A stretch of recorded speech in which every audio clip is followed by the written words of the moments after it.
Pemirsa, tanggal 5 Maret kasus positif COVID-19 di Indonesia bertambah sebanyak 6.971 orang, sehingga menjadikan angka kasus positif COVID di Indonesia secara kumulatif sebanyak 1.368.069 orang. Sementara 6.331 orang dinyatakan sembuh. Juga terdapat tambahan angka kematian akibat COVID ini sebanyak 129 orang. Kita lihat tren COVID-19 secara nasional dalam sepekan terakhir.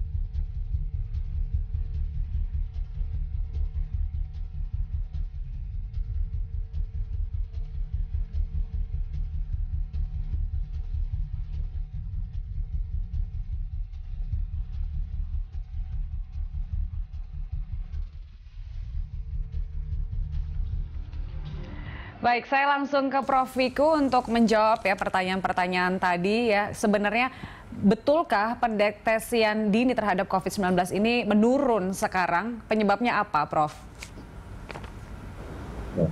Deteksi dini itu kan macam-macam ya. Yang tadi deteksi dininya itu dari 3T. Nanti saya kasih tahu bentuk deteksi dini yang lain ya. Baik. Pertama dari 3T. Testing itu pasti fluktuatif. Kenapa? Karena dilakukan oleh manusia, oleh pegawai yang ada di lab-lab. Jumlah labnya dari yang pertama cuma 1, sekarang sudah 600-an lebih. Dan target WHO sudah kita penuhi, sudah kadang-kadang di atas 100%, kadang-kadang turun, lama di weekend. Kenapa di weekend? Karena orang-orangnya juga kelelahan. Kan gampang aja, simple ya. Bahwa pekerjaan itu harus ditangani oleh orang yang skillful. Jumlah orang yang seperti itu juga jumlahnya nggak banyak. Ya, jadi kendala testing itu adalah dari labor ya, jadi di laboratorium. Kemudian dengan luasnya kita, jadi fluktuasinya itu memang ada. Jadi tapi sudah meningkat dari waktu ke waktu itu meningkat. Dan biasanya di weekend itu turun. Ya, satu. Yang kedua, sekarang coba kita lihat deteksinya itu kan pasti harusnya kita nih ngelawan siapa sih? Ngelawan virus kan. Deteksi yang utama itu yang paling bisa dilihat adalah korbannya, yaitu jumlah kasus masuk rumah sakit, ICU-nya penuh, ya kan, yang dirawat apa dan seterusnya. Itu ngelihatnya di situ. Dengan testing tadi juga bisa, dengan tracing juga bisa. Tapi yang sering orang lupa, termasuk epidemiolog itu juga. Saya juga termasuk epidemiolog ya. Jadi yang harus dilihat itu kalau kita melawan penyakit infeksi dengan virus seperti ini, itu harus dilihat adalah sebelum virus itu menyerang. Dari mana virus itu bisa menyerang? Kalau tidak terjadi perubahan perilaku. Maka yang harus diamati deteksi dininya itu kelihatan dari perubahan perilakunya. Jadi kalau perubahan perilakunya, kepatuhannya rendah, ujungnya nanti kasus. Kalau kita lihat kasus, itu bukan deteksi dini, itu udah telat namanya, telat. Maka mencegah orang untuk mobilitas, kecuali perlu betul, dan memastikan bahwa orang yang mobile adalah sehat dan menjalankan protokol kesehatan dengan ketat, itu adalah upaya preventif. Jangan didekati dengan kuratif, nggak akan mampu sistem kesehatan kita, maka harus preventif. Untuk itu alat monitornya adalah kepatuhan perilaku. Kepatuhan perilaku dari masyarakat itu harus dideteksi sejak awal, dilaporkan setiap saat, dan langsung dipersuasi kepada mereka untuk mengubah perilakunya kalau tidak patuh pada protokol kesehatan. Itu kita lakukan dan itu kita masukkan ke dalam PPKM. PPKM itu ada 4 fungsi. Fungsi pencegahan, fungsi penanganan. Kalau kita bicara 3T itu fungsi penanganan. Fungsi pencegahannya itu adalah promosi sosialisasi 3M. Terus ada fungsi pembinaan. Ya. Penegakan kedisiplinan 3M itu adalah pembinaan sampai dengan penegakan hukum, itu di bagian pembinaan. Yang terakhir adalah pendukung. Jadi 4 fungsi itu ada di desa dan kelurahan. Itu yang kita desentralisasi. PPKM mikro ya pasti ada 3T-nya karena itu bagian dari penanganan. Dan kita sudah melihatnya. Jadi dan itu ada zonasinya, hijau, kuning, oranye, merah, memang agak beda kriteria zonasi ini dalam rangka skenario pengendalian. Jadi kalau diawasi di tingkat rukun tetangga, nanti dilihat kalau tidak ada rumah sama sekali dengan kasus konfirmasi 0 itu berarti hijau di satu RT gitu ya. Kalau misalnya ada yang 1 sampai dengan 5 rumah ada yang terkonfirmasi, dari mana kok bisa terkonfirmasi? Pasti dengan 3T-nya kan, warnanya kuning, itu 6 sampai 10, merah lebih dari 10. Maka skenario pengendaliannya beda-beda. Dan kalau misalnya merah, maka otomatis kita harus menutup rumah ibadah di tempat itu, di desa kelurahan itu. Dia yang ngatur, membatasi keluar masuknya, pelacakan kontak erat, meniadakan kegiatan sosial. Kalau itu sampai sudah selesai, pasti kan dia berubah menjadi oranye. Kan itu selalu dicatat oleh mereka, dan dicatat itu masuk ke kita.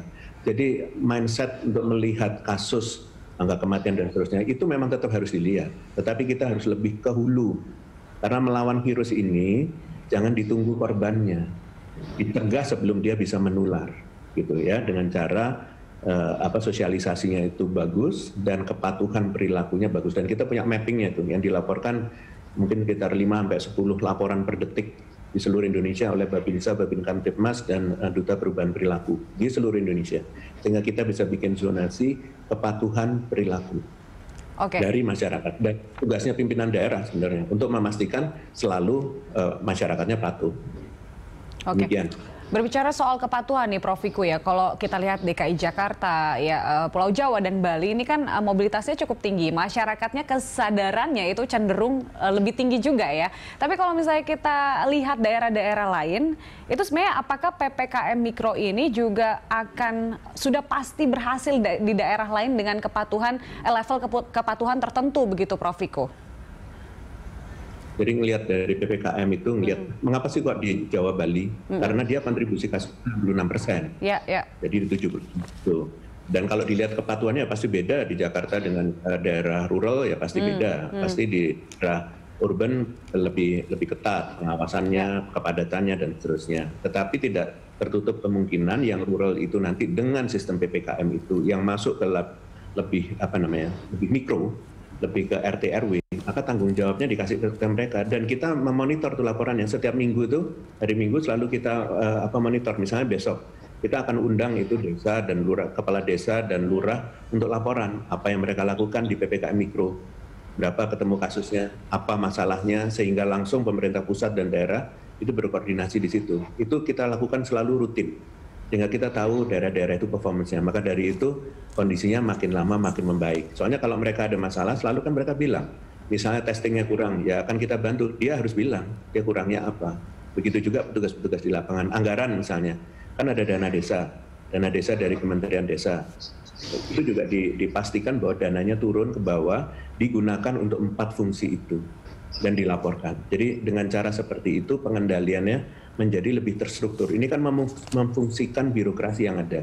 Dan PPKM yang di bawah itu sebenarnya isinya adalah kepala desa, perangkat desa, Babinsa dari TNI, Babin Kamtibmas dari Polri, tokoh-tokoh agama, relawan, semua itu bergabung di situ, dipimpin oleh kepala desa atau oleh lurah. Dan itu dilaporkan ke atasnya kepada camat, camat lapor kepada bupati, wali kota, terus ke atas. Dan kita ada sistem pelaporannya yang digital, yang langsung masuk, dan setiap saat kita bisa tahu berapa banyak laporan yang masuk dan yang dilaporkannya apa gitu. Sekarang tuh yang paling banyak laporannya masuk tentang edukasi dan sosialisasi 3M. Yang kedua adalah pembagian masker. Yang ketiga penegakan disiplin. Yang keempat pengawasan keluar masuk wilayah. Ini dilakukan oleh mereka dan kita bisa catat itu karena langsung terkonsolidasi dan dari daerah mana. Bahkan laporannya ini ada lat longnya, jadi ada posisi geografisnya. Jadi kita tahu sebenarnya, kalau ada yang melanggar juga kita tahu. Dan mereka bisa langsung melakukan tindakan. Kalau tidak melakukan tindakan juga kita juga tahu. Baik. Jadi sistem kendali kontrol inilah yang dilakukan. Baik Prof, saya ke Pak Diki. Pak Diki, apakah memang betul keberhasilan PPKM atau pembatasan kegiatan ini akan selalu seiring dengan tingkat kepatuhan di masyarakat di suatu daerah tertentu?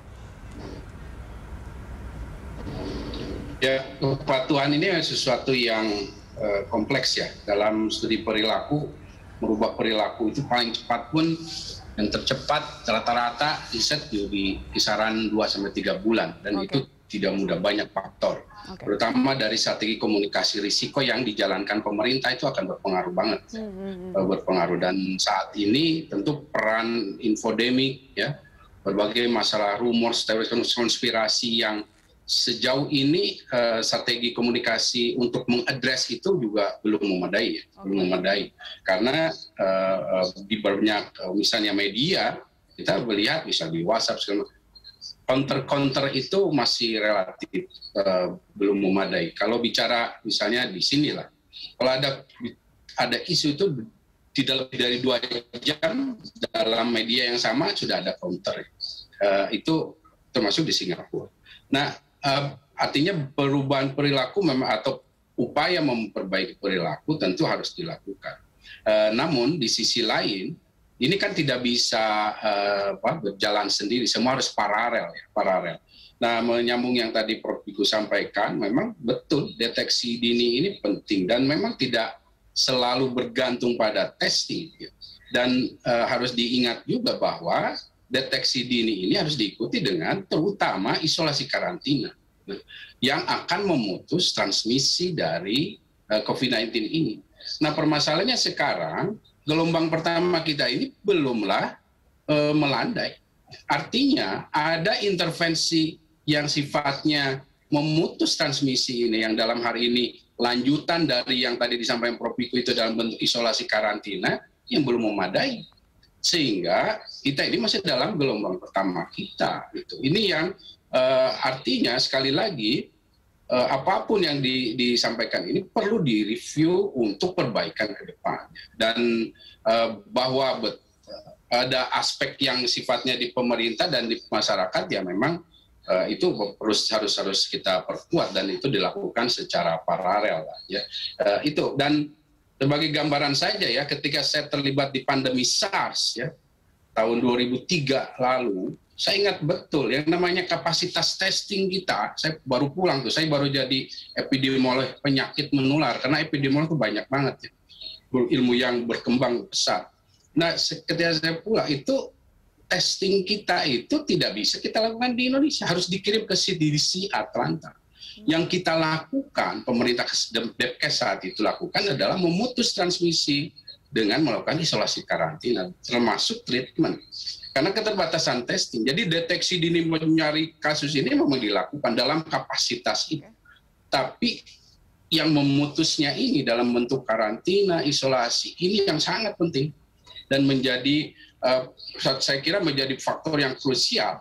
Termasuk mau pintu masuk, mau di dalam komunitas, ini harus kita perkuat. Termasuk di tingkat desa atau kelurahan itu.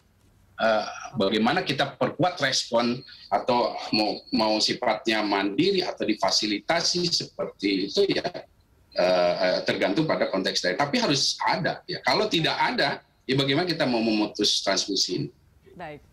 Baik, Pak Diki, Prof. Wiku, kita masih akan lanjut usai jeda berikut di segmen terakhir dialog kita. Pemirsa tetaplah bersama kami di Lanstock.